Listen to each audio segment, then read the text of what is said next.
So my personal amount that I've got going to my slush fund account is $150 a week. But I've heard some people go 100. I've seen people go as low as 50. And then there's some clients who go well above $150 a week. So it kind of just depends on you and your lifestyle and what you want. But the key is the same amount you get, that's the same amount your spouse gets. For that one there. Now, entertainment. So, so if I go on a boys' trip, it comes out of the slush fund because that's me only. But if I go, let's say we go to the movies as a family, or my wife and I, that comes out of entertainment. The date night, or if we go, let's say we go to the zoo. We went on a trip to Cairns a couple of weeks ago, and we went to the zoo in Port Douglas. So that's an example of an expense that would come out of the entertainment. It's for entertainment or fun stuff spent together. So that is separate to the slush fund. All good with that one? Yeah, cool.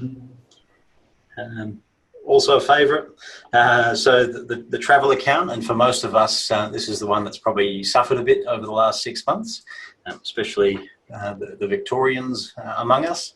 But you do want a weekly amount, in my opinion, going to travel, so we take breaks as business owners, and we've got some money being allocated as we go. So for me, this is a savings account, and we send $200 a week. Which is a annual budget of just over 10K per year.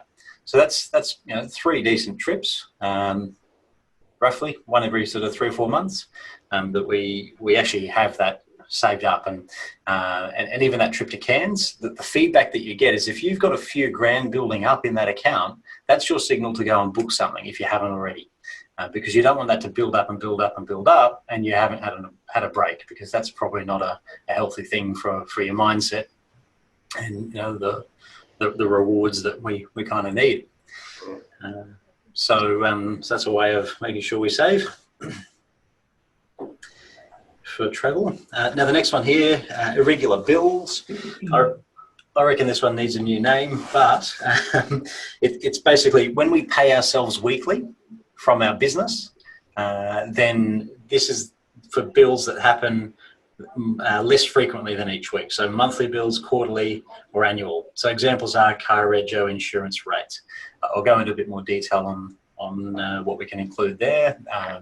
Gas, water, those sort of things that pop up. School fees. What's that? School fees. Yes, yeah, school fees, childcare, that sort of thing. And then the last one, and it depends how you want to do this, because this is actually my offset account, is you need to send money to an account for paying down debt or regular investing according to your strategy. And it doesn't have to be super complicated. But you to create wealth, it's super simple. You need to earn more than you spend. And so to fast track your wealth creation journey, you need to earn more or spend less. But whatever you do, you must have a buffer in order to grow your wealth. So a surplus after your expenses, and that's where that wealth creation amount goes.